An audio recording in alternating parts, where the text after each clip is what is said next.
میں آپ جی کا سر زیادہ ٹائم نہیں لوں گا، جیسے 2-3 گھنٹے سارے دوست لیتے ہیں، تو میں جی آپ کے 2-4-5 منٹ ہی انشاءاللہ ٹھیک ہو جائے گا جی سر معاملہ۔ جی سر جی ایک تو یہ ہے میرے ذہن میں، چونکہ میں دوسرے مکتبہ فکر سے آیا ہوں، آپ کو میں نے بتایا تھا، جی جی جی تو جی ایک ہوتا ہے نا کہ جو ذہن کو واش کر دیا جاتا ہے، اس کو بچپن سے جو سنتے آ رہے ہیں، ان کی اہمیت اور ان کی روب اور ان کی مرتبت اور ان کی عظمت کے گیت گائے گئے، اور اب ہمارے لیے اچنبھا ہو جاتا ہے۔ آپ سمجھ رہے ہیں میں کیا کہہ رہا ہوں جی کیفیت؟ جی جی جی اگر یہ لوگ ایمان والے نہیں ہیں، کبھی کبھی سوال کرتے ہیں لوگ ہمارے ساتھ، میرے پرانے مکتبہ فکر کے جی جی ہم سے یہ سوال کرتے ہیں، جب ہم ان سے بات کرتے ہیں، وہ کہتے ہیں جہاں نبی کریم صلی اللہ علیہ وسلم اس وقت آرام فرما رہے ہیں، جی وہ کون سی جگہ ہے؟ ہم کہتے ہیں ریاض الجنہ ہے، اور وہ ریاض الجنہ کا بھی دل ہے جہاں روضہ اقدس ہے۔ تو کہتے جی ہیں اگر وہ ریاض الجنہ کا دل ہے، وہ جنت سے بھی افضل ہے، تو پھر یہ ہستیاں اگر آپ کے مطابق ایمان والی بھی نہیں ہیں، جونو ابو بکر و عمر، تو وہ روزہ رسول میں نبی کریم صلی اللہ علیہ وسلم کی روزہ کے ساتھ ان کا کیا بنتا ہے؟ پھر تو ان کو عذاب ہونا چاہیے، اور عذاب تو جنت میں نہیں ہوتا۔ یہ ہمیں سوال کیا جاتا ہے۔ جی جی تو عرض یہ ہے میرے بھائی میرے عزیز، اس کے جواب میں کہ دیکھیں رسول اللہ صلی اللہ علیہ وسلم جہاں پہ مدفون ہیں ان کا ذاتی مکان ہے، وہ مسجد میں مدفون نہیں ہے۔ مسجد اور ہے، پیغمبر صلی اللہ علیہ وسلم کا جو بیت شریف ہے وہ اور ہے۔ مسجد بھی پیغمبر صلی اللہ علیہ وسلم نے خریدا تھا، جب وہ مدینہ تشریف لائے تھے نا، انہوں نے پیسے دے کر وہ زمین مدینہ والوں سے انہوں نے خریدی ہے، مسجد بنایا، ساتھ ان کے گھر تھے، حجرات تھے۔ جی تو رسول اللہ صلی اللہ علیہ وسلم اپنے حجرے میں مدفون ہیں، ٹھیک ہے نا، جہاں وہ ان کی اپنی ملکیت ہے، اور یہ کوئی مسلمانوں کا قبرستان نہیں ہے کہ یہاں پہ جو بھی آ کے اپنی میت دفن کرے اس کو اجازت ہے۔ تو یہ رسول اللہ صلی اللہ علیہ وسلم کی ذاتی ملکیت ہے۔ اب رسول اللہ صلی اللہ علیہ وسلم اور کوئی شخص نہیں کہتا، دنیا میں کسی کا عقیدہ نہیں ہے یہ قبرستان تھا جہاں پہ پیغمبر مدفون ہے، یا یہ مسجد تھا، مسجد بھی نہیں، یہ ان کا حجرہ ہے، ٹھیک ہے نا، جہاں پہ وہ مدفون ہے، یعنی ان کا ذاتی پرسنل، جیسے آپ کا ذاتی گھر ہے نا، آپ کا پرسنل جی پراپرٹی، یہ پیغمبر صلی اللہ علیہ وسلم کا پراپرٹی گھر ہے۔ اب یہ دنیا سے گئے ہیں تو ان کا پراپرٹی جو ہے پیغمبر صلی اللہ علیہ وسلم کی جو پراپرٹی ہے، شیعہ مذہب میں قرآن کی روح سے یہ ہے کہ وہ یہ ان کے ورثہ کو مل جاتا ہے۔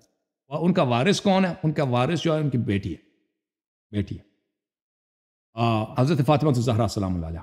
ازواج کو بھی 8 حصے میں سے 1 حصہ ملتا ہے، یعنی اگر ایک آدمی مر جاتا ہے نا، اس کے 1 بیوی ہے، باقی حصہ اولاد کو جائے گا، اس میں سے 1/8 اگر 1 لاکھ روپیہ نا، 1 لاکھ روپے میں سے 12,500 بیوی کو ملے گی، باقی 85,000 جو ہے 7/8 حصہ اولاد کو ملے گا۔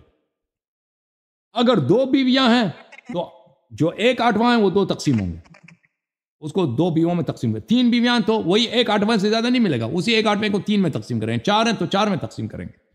تو نبی صلی اللہ علیہ وسلم کے تو 9 بیویاں، تو 1/8 جو ہے وہ 9 میں تقسیم ہو جائیں گے، یعنی ہر زوجہ کو کتنا بہت ہی کم ملے گا، 1%، 1.5%، اس سے بھی کم، 1.5% سے کم تر ملے گا ہر زوجہ کو۔ باقیہ سب کا سب کس کو جائے گا؟ بی بی سلام اللہ علیہ، حضرت زہرا سلام اللہ علیہ کو جائے گا۔ تو بیت شیعہ مذہب کے روح سے بیت کس کی ملکیت ہے؟ قرآن کی روح سے اور شیعہ مذہب کی روح سے بیت ملکیت بن جاتی ہے حضرت زہرا سلام اللہ علیہ کی۔ جی تو اب میں شیعہ مذہب کے مطابق اول بات کروں گا، پھر مخالفین کے مذہب کے مطابق۔ شیعہ مذہب کے روح سے یہ جو گھر ہے بی بی سلام اللہ علیہ کا گھر ہے، ٹھیک ہے نا۔ اگر کوئی شخص یہاں پہ آنا چاہتا ہے، داخل ہونا چاہتا ہے، فضلاً یہ کہ وہاں پہ اپنا میت دفن کرنا چاہتا ہے، تو اس کو یہاں سے یہاں کے جو مالکن ہے یا اس کے مالکن کے ورثے ہیں، اس سے اجازت لینے کی ضرورت ہے۔ ابھی آپ کا گھر ہے نا، میں تو بغیر اجازت کے نہیں داخل ہو سکتا، آپ کا گھر ہے، آپ مجھے اجازت دیں گے تو میں آؤں گا۔ اب میں آپ کے گھر میں رہائش کروں یا مردے کو دفن کروں، وہ تو آپ اجازت دیں گے تو کروں گا نا، اجازت کے بغیر تو نہیں ہوئی، تو چوری ہے آپ کی اجازت کے بغیر۔ تو یہاں پہ جو دفن کرے گا اس کے لیے ضروری ہے کہ اجازت لے لے۔ کسی تاریخ میں نہیں ہے کہ ان لوگوں نے یا حضرت زہرا سلام اللہ علیہ سے اجازت لی ہو، یا ان کے بعد ان کی میراث جو ہے ان کے بیٹے کو ملے گا، ان کے شوہر کو ملے گا، ان کے ورثہ سے انہوں نے کوئی اجازت لی ہو، انہوں نے کبھی اجازت ہی نہیں لی۔ اچھا، اگر ہم کہیں کہ یہ ان کی میراث نہیں ہے، جیسے ابو بکر کی حدیث ہے، لا نورث ما ترکنا صدقہ۔ ما ترکنا کیا ہوتا ہے؟ صدقہ ہوتا ہے۔ صدقہ یعنی کیا؟ غریب غربا کا حق۔ فقیر فقراء کا حق، بیت المال کا حق، تو اس میں سب مسلمان شریک ہیں. یہ پھر بھی یہ کس کا ہے؟ سب مسلمانوں کی ملکیت ہے. تو اس میں تو ابو بکر عمر نے کب مسلمانوں سے اجازت لی؟ اس میں سب لوگ شریک ہیں، مدینہ کے لوگ، مکے کے لوگ، جتنے مسلمان، بیت المال ہے، کہ بھائی یہاں پر ہم میت کو دفن کرنا چاہتے ہیں، اجازت ہمیں دے دو نا. وہ اجازت دے دے، اجازت دے دے. وہ کوئی نہیں ہے بھائی، کوئی اجازت نہیں ہے کہ انہوں نے کسی سے اجازت لی ہو کہ وہاں پہ ہمیں میت دفن. اگر یہ کہتے ہیں کہ دیکھیں، اگر تو شرعی لحاظ سے اس کو کوئی جواز نہیں بنتی. اگر یہ کہتے ہیں کہ یہ حجرہ عائشہ کی ملکیت تھی، نبی کی نہیں تھی، عائشہ کی، وہ ہمیں دکھا دے میری تاریخ کہ کب عائشہ نے یہ گھر خریدا، یا کب پیغمبر صلی اللہ علیہ وسلم نے کہا کہ یہ حجرہ میری نہیں ہے، میں نے اپنی بیوی کو بخش دیا. کہ ازواج اپنے حجرات کے کبھی مالک نہیں تھی. ازواج جو نبی صلی اللہ علیہ وسلم کے ازواج تھے وہ پیغمبر کے گھر میں رہتی تھی. سمجھ میں آئی نا بات اب بھائی صاحب؟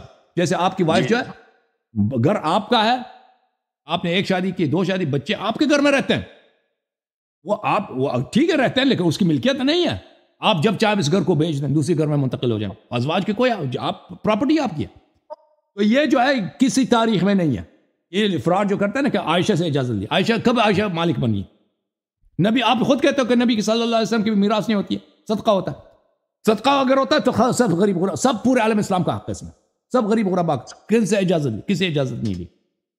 پھر یا یہ ہو کہ دیکھیں پیغمبر صلی اللہ علیہ وسلم نے اگر کیا ہو نا، انہوں نے اگر وصیت کی ہو کہ بھائی میں دنیا سے جا رہا ہوں، میرے ساتھ فلان فلان کو دفن کرو، تم کوئی صحیح ضعیف حدیث دکھاؤ.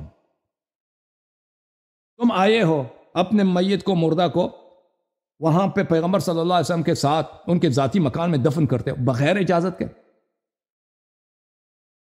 قرآن مجید کا کیا فرمان ہے؟ یا ایھا الذین آمنوا لا تدخلوا بیوت النبی، نبی صلی اللہ علیہ وآلہ وسلم کے گھروں میں داخل ہونے کی آپ کو اجازت نہیں ہے جب تک کہ تم اجازت لے لو. لا تدخلوا بیوت النبی صلی اللہ علیہ وآلہ وسلم. تو اس کا مطلب ہے یہ لوط علیہ السلام کی قوم والا حال کیا انہوں نے. الا ان یؤذن، بالکل لوط علیہ السلام جیسے گھر میں گھسے تھے نا زبردستی، یہ لوگ گھسے ہیں وہاں پہ. اور نبی دیکھو، ابھی نبی صلی اللہ علیہ وسلم کے سامنے آواز بلند کرنا حرام ہے کہ نہیں؟ ابھی سورہ حجرات پہ بات ہو رہی تھی. یہ لوگ کلہاڑا لے کے آئے، نبی کے مردہ زندہ میں فرق نہیں ہے جی، ان کے اجازت کے بغیر کلہاڑا، بیلچا وغیرہ لے کے، بیلچا بولتے ہیں نا اردو میں، بیل بولتے ہو جو بیلچا لے کے آئے بھائی، ادھر زمین گاڑ رہے ہیں، ہم اپنا ادھر مردہ دفن کریں. کس کی اجازت سے؟ کس نے تمہیں اجازت دیا؟ تم ایک عام یا ایھا الذین آمنوا لا تدخلوا بیوتا غیر بیوتکم حتی تستأنسوا وتسلموا علی. اپنے گھر میں، آپ کے گھر میں بغیر اجازت کے نہیں داخل ہو سکتا بھائی. یہ آپ ایک عام مسلمان ہے، ایک عام مسلمان ہے. میں کتنا ہی بھائی نیک بڑا آدمی ہوں، میرے قرضے رحمت للعالمین ہے، ان کی تو حرمت اور مثال بالکل. اور رسول اللہ صلی اللہ علیہ وسلم یا ایھا الذین آمنوا لا تدخلوا بیوت النبی الا ان یؤذن لکم، بغیر اجازت کے داخل نہیں ہو سکتے. تم بغیر اجازت کے ادھر کلہاڑا لے کے آئے ہو، زمین ادھر تم نے ادھر گاڑ دیا، اپنا عورت اور اپنا میت دفن کرنے جا رہا. تو یہ جو ہے یہ ایک غصب ہے بھائی. جس طرح خلافت چوری ہو گئی ہے، جس طرح خلافت چوری ہے، جس طرح فدق چوری ہو گئی، حضرت زہرا سلام اللہ علیہ کا حق، نبی صلی اللہ علیہ وسلم کا حجرہ بھی چوری ہو گیا، غصب ہے بغیر اجازت. اس کے کوئی کسی بھی شریعت میں کسی بھی طریقے سے اس کا جواز نہیں بنتا. اچھا، ان کے پاس کیا جواب ہے؟ جواب یہ کہیں گے کہ امیر المومنین علیہ السلام نے تلوار کیوں نہیں اٹھایا؟ تلوار کیوں نہیں اٹھایا؟ او بھائی، امیر المومنین علیہ السلام کس بات پہ تم کہتے ہو تلوار اٹھا دیں؟ نبی صلی اللہ علیہ وسلم کیوں اتنے باتیں ہوئیں کہ انہوں نے حضرت لوط علیہ السلام کے گھر میں جب گھسے تھے لوگ، انہوں نے تلوار اٹھایا کہ امیر المومنین علیہ السلام شرعی، ان کے پاس شرعی اس بات کو شرعی بنانے کی کوئی دلیل نہیں. تو یہی سوال کریں کہ امیر المومنین علیہ السلام نے پھر کیوں تلوار نہیں اٹھایا؟ تو ہمارے احادیث میں یہ ہے، دیکھیں میں اس کا جواب دے دوں کہ کیوں تلوار نہیں اٹھایا. شیعہ احادیث میں یہ ہے، جو ہی یہ دفن ہوئے تھے اسی وقت ملائکہ ان کو اٹھا کے وہاں سے لے کے گئے تھے. اسی وقت ملائکہ ان کو وہاں سے لے کے گئے تھے. اور وہاں پہ مکہ اور مدینہ کے درمیان ایک بہت ہی، اگر آپ حج پہ گئے تو دیکھتے ہیں مکہ اور مدینہ کے درمیان جو پہاڑیاں ہیں نا، وہ بہت ہی گناونے شکل کے ہیں. وحشت میں ان کو دیکھ کر آپ کو ڈر لگتا ہے. سیاہ رنگ کے پہاڑیاں، اس میں بندر بھی بہت رہتے ہیں، آپ نے دیکھا ہوگا. ایسے ہی ہے جیسے بندر، بارش بہت سخت منظر ہے. امام جعفر صادق علیہ السلام نے فرمایا کہ یہ جہنم کے وادیوں میں سے ایک وادی ہے، یہاں پہ وہ 2 آدمی ادھر ہیں، ان کو ملائکہ ادھر لے کے آئے. اور امام جعفر صادق علیہ السلام نے فرمایا, اس حدیث ہے صحیح سند کے ساتھ, جب میں بھی یہاں سے گزرتا ہوں تو یہ دونوں میرے پاس آتے ہیں, میرے پیروں میں پڑتے ہیں کہ میں معاف کر دو. اور جو نمبر 2 ہے اس کی حالت سب سے زیادہ خراب ہے, نمبر 2 جو ہے. اور میں ان کو کہتا ہوں تم پہ لعنت, تو تم نے کیوں رحم نہیں کیا نبی صلی اللہ علیہ وسلم کی بیٹی پر. میں یہاں آپ کو ٹوکوں گا. کل جو بات ہو رہی تھی ہماری, تو اس میں ایک صاحب نے مجھے یہ کہا, ایک تو یہ ہے کہ یہ جنت کا ٹکڑا بلکہ جنت کا بھی دل ہے, جنت سے افضل و اعلیٰ ہے کہ جہاں نبی کریم صلی اللہ علیہ وسلم آرام فرما رہے ہیں. تو پھر اگر یہ اتنے ہی ظالم اور منافق اور کافر تھے, تو وہ نبی کریم صلی اللہ علیہ وسلم کے روضہ اقدس کے ساتھ وہاں جنت کے اعلیٰ ترین مقاموں میں سے ایک مقام میں وہ کیا کر رہے ہیں؟ ایک بات. دوسری بات, اگر وہ کہہ رہے تھے کہ اتنے ہی ظالم اور کافر اور بے ایمان اور منافق تھے, تو زمین نے اس کو قبول کیوں کیا؟ زمین نے اگل کیوں نہیں دیا لوگوں کی عاقبت کے لیے, لوگوں کی نصیحت کے لیے؟ لیکن یہ جو نبی صلی اللہ علیہ وسلم کی حدیث ہے, انما بین قبری و منبری روضۃ من ریاض الجنہ, میرے قبر شریف اور میرے منبر مبارک کے درمیان یہ جنت کے باغوں میں سے ایک باغ ہے. یہ حدیث شریف ہے, ٹھیک ہے نا جی. تو یہ اپنے حیات میں بھی باغ تھا, یہ جنت کے باغ. اس طرح نہیں کہ موت کے بعد ہے. تو ان کے حیات میں ادھر کافر بھی آتے تھے, اسی جنت میں کافر بھی آتے تھے, منافق بھی آتے تھے, بے دین بھی آتے تھے, سب داخل ہوتے تھے, ٹھیک ہے نا. تو اگر یہ کہتے ہیں ادھر اس جنت میں کیسے داخل ہوا ہے, یہ اس کا تم کیا جواب دو؟ اگر وہ نبی صلی اللہ علیہ وسلم کے حیات میں اگر منافق داخل ہوتے ہیں, خارج ہوتے ہیں, ادھر آ جاتے ہیں, اب بھی تم شیعہ کو کافر کہتے ہو, اب بھی شیعہ ادھر جاتے ہیں, ادھر اسی جنت میں جاتے ہیں. ہم اسی جنت میں اتنے نماز پڑھی ہیں. آپ نے ایک اور حدیث بھی آج بیان کی کہ جب نبی کریم صلی اللہ علیہ وسلم حوض کوثر پہ ہوں گے تو کچھ صحابی آئیں گے, تو فرشتے ان کو دور لے جائیں گے, تو نبی کریم صلی اللہ علیہ وسلم فرمائیں گے کہ یہ تو میرے صحابی ہیں, ان کو کہاں لے کے جا رہے ہو؟ تو اللہ رب العزت فرمائیں گے کہ آپ کے بعد انہوں نے بڑے بدعات شامل کی تھی, لہٰذا انہوں نے کفر کیا, یہ دین سے بدل گئے, ان کا کوئی کام نہیں. اگر وہ کافر ہیں, منافق ہیں, جن کی حدیث نبی کریم صلی اللہ علیہ وسلم فرما رہے ہیں, پھر جنت میں بھی تو وہ گئے ہیں, تو روزہ رسول کے قریب وہ آ گئے, تو کیا بعید ہے پھر؟ بالکل. آپ کی خدمت میں عرض یہ ہے کہ اب یہ ہمیں جواب دے دینا کہ زمین نے تو اس زمانے میں جب نبی صلی اللہ علیہ وسلم مسجد میں ہوتے ہیں نا, کافر منافق آتے ہیں, تو اس وقت مسجد ان کو کیوں قبول کرتا تھا جنت, ان کو باہر کیوں فرشتے نہیں دھکل دیتے تھے, ٹھیک ہے نا. تو عرض یہ ہے کہ ہاں بالکل اللہ تعالیٰ نے ہمارے پاس احادیث روایات ہے کہ وہاں پہ یہ جو ہی دفن ہوئے تھے, ان کو ملائکہ جو لے کے گئے تھے, یا وہ ادھر نہیں ہے, ٹھیک ہے نا, یہ ادھر نہیں. ہاں ماشاء اللہ.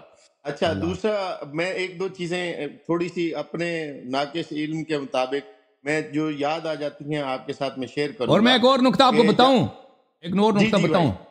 دیکھیں جو لوگ زیارات پہ گئے وہ جانتے ہیں کہ کربلا میں کتنے معجزات ہوتے ہیں, نجف اشرف میں کتنے معجزات, مشہد مقدس میں کتنے معجزات ہوتے ہیں. اتنے جو نابینا ہوتے ہیں, اندھے ہوتے ہیں, شفا پاتے ہیں, بہرے, وہ کوئی بیماری ہوتی ہے, صرف کینسر, کوئی اپاہج ہوتا ہے, عورتیں ہوتی ہیں جن کے اولاد نہیں ہوتی, ان کو اللہ تعالیٰ ان کو اولاد دے دیتا ہے. لیکن نبی صلی اللہ علیہ وسلم کے مزار پہ کرامات نہیں ہوتی, تاکہ وہ نہ کہیں, تاکہ وہ نہ کہیں کہ ابو بکر نے ہمیں دیا, ٹھیک ہے نا. اگر ادھر کرامات شروع ہو جائے نا, تو یہ لوگ کہنا شروع کر دیں گے. ہاں, یہ قدیم ایام سے دیکھیں کتابیں لکھی گئی ہیں اتنے زیادہ, اللہ جانتا ہے. ادھر مشہد میں جائے نا, ادھر ایک بہت بڑا دفتر ہے معجزات درج کرنے کا, ادھر اتنے معجزات درج ہوتے ہیں کہ بے حساب. تو مشہد مقدس میں امام رضا علیہ السلام کے بارگاہ شریف میں, تو قدیم ایام سے آج تک ہم نہیں سنتے کہ بھائی مدینہ منورہ میں, ٹھیک ہے نا, تو یہ فرادی شروع کریں گے نا اگر ادھر کرامات, یہ جے شیخین کے کرامات, ہمارے بڑوں کی کرامات ہے. تو کرامت امام حسین کی کرامات, نبی صلی اللہ علیہ وسلم کی کرامت ہے, امام رضا علیہ السلام کی کرامت, امیر المومنین علیہ السلام, یہ سب انہی کی کرامات ہے. ماشاءاللہ رسول اللہ صلی اللہ علیہ وسلم نے آپ سب مسلمانوں کو, شیعوں کو حوالہ دیا, کرامات چاہیے, معجزات, برکات چاہیے, مشکلات کا حل چاہیے, تم جاؤ میرے حسین کے دروازے. اللہم صلی علی محمد. اچھا, دو باتیں میں ابھی کہوں گا بھائی, صرف دو باتیں. ایک تو یہ کہ جب نبی کریم رب العزت نے خلیفہ بنانا تھا, تو رب العزت نے ملائکہ کو کہا کہ وَإِذْ قَالَ رَبُّكَ لِلْمَلَائِكَةِ إِنِّي جَاعِلٌ فِي الْأَرْضِ خلیفہ. تو اللہ رب العزت نے ایک معیار قائم کیا تھا جو سارے قرآن میں بھی ہے اور سارے بیان بھی کرتے ہیں کہ کس کو خلیفہ بنایا جائے اور کس کو عظمت دی جائے. تو ان فرشتوں سے بھی پوچھا کہ تم یہ بتاؤ کیا چیزیں ہیں یا نام متبرک نام ہیں، تو مختلف روایت ہر کوئی اپنے اس سے حساب سے کرتا ہے. تو آدم نے اللہ کے علم سے وہ بتایا، تو اللہ نے یہ معیار مقرر کر دیا تھا کہ علم میں جو آپ سے بڑا ہے وہ آپ کا خلیفہ ہے، وہ آپ کا امام ہے، وہ آپ کا سربراہ ہے. اور میرے نبی کریم صلی اللہ علیہ وسلم یہ فرما رہے ہیں، انا مدینہ تو علمھا وعلی بابھا. ماشاءاللہ. تو اس میں خلافت کی اور عظمت کی اور امامت کی ایک دلیل موجود ہے جو آپ دوسری بھی ساری دیتے ہیں. میں صبح سے یہ ساری سن رہا تھا آپ کی، اور دوسرے بھی میں ہارون والی بھی، داؤد والی بھی، اور لوط والی بھی ساری میں نے سنی، ابراہیم والی بھی ساری الحمدللہ میں نے سنی. تو اس میں میرے ذہن میں یہ آ رہا تھا کہ یہ علم کی بنیاد کے اوپر امامت اور فضیلت اور خلافت ہے. تو ان میں سے کوئی ہے جو ایسا علم والا جس کے لیے کوئی ایک حدیث میرے نبی کریم صلی اللہ علیہ وسلم نے فرمائی ہو؟ کیا عرض کریں بھائی، ان کے علم تو بھائی پتہ. اور دوسرے جو آج ایک بھائی بیٹھے ہوئے تھے ملتان سے کہ کدھر سے، وہ کہہ رہے تھے کہ ان سے مانگنا شرک ہے، اور نبی کریم صلی اللہ علیہ وسلم سے بھی مانگنا شرک ہے، اور یہ ہے اور وہ ہے. تو اللہ رب العزت قرآن پاک کی پہلی ہی سورہ میں فرماتے ہیں، اعوذ باللہ من الشیطان الرجیم بسم اللہ الرحمن الرحیم الحمدللہ رب العالمین، کہ میں عالمین کا رب ہوں، میرا شکر ادا کرو. اور وہی رب فرما رہا ہے بھائی وَأَرْسَلْنَاكَ إِلَّا رَحْمَةً لِّلْعَالَمِينَ، جہاں جس عالم میں، جن عالمین کا میں رب ہوں، ان عالمین میں نے رحمت بنا کے بھیجا. کیا عالمین ختم ہو گئے؟ ماشاءاللہ. اگر عالمین موجود ہیں تو اللہ بھی موجود ہے، اللہ کی رحمت بھی موجود ہے. اور وہی رحمت للعالمین فرما رہے ہیں کہ من کنت مولا فھذا علی مولا، جس عالم میں جن عالمین کا میں رحمت بنا کے بھیجا گیا ہوں، ان عالمین میں میرا بھائی سیدنا حضرت امام علی علیہ السلام آپ سب کے مولا ہیں. ان عالمین میں نبی بھی ہیں. کہیں نہیں کہا کہ نبیوں کے علاوہ، کہیں نہیں کہا کہ درختوں کے علاوہ، کہیں نہیں کہا سمندروں کے علاوہ، کہیں نہیں کہا اس مخلوق کے علاوہ، سب کے لیے ارشاد فرمایا میرے نبی نے. اللہ آپ کو عزت دے میرے بھائی، سلام ہو آپ پر. السلام علیکم. Thank you sir, thank you sir. اللہ تعالیٰ آپ کو جزات. دعاؤں میں یاد رکھیں گے. اللہ آپ کچھ کہہ رہے ہیں، کہہ دیں. کیا کہہ رہے ہیں؟ آخری بات. جی بات بسم اللہ. میں کڈنی کا پیشنٹ ہوں، میں پولیسسٹک میری کڈنیز ہے. میرے لیے کوئی وظیفہ یا زیارت یا کوئی دعا ارشاد فرما دیں، اور میں زیارتوں پہ جاؤں اور وہ میں پڑھوں اور اللہ مجھے شفا دے دے. انشاءاللہ واٹس ایپ کروا دیجیے گا پلیز، واٹس ایپ کروا دیجیے گا. انشاءاللہ. Thank you. انشاءاللہ اللہ تعالیٰ آپ کو شفا عنایت فرمائے. آل محمد علیہ السلام کے صدقے، امام حسین علیہ السلام کے صدقے، امام حسین علیہ السلام کے چھوٹے بچوں کے صدقے، انشاءاللہ اللہ تعالیٰ آپ کو اور جتنے دیگر بیمار ہیں اور جتنے حاجت روا ہیں، اللہ تعالیٰ ان سب پہ نظر لطف، نظر کرم فرمائے انشاءاللہ.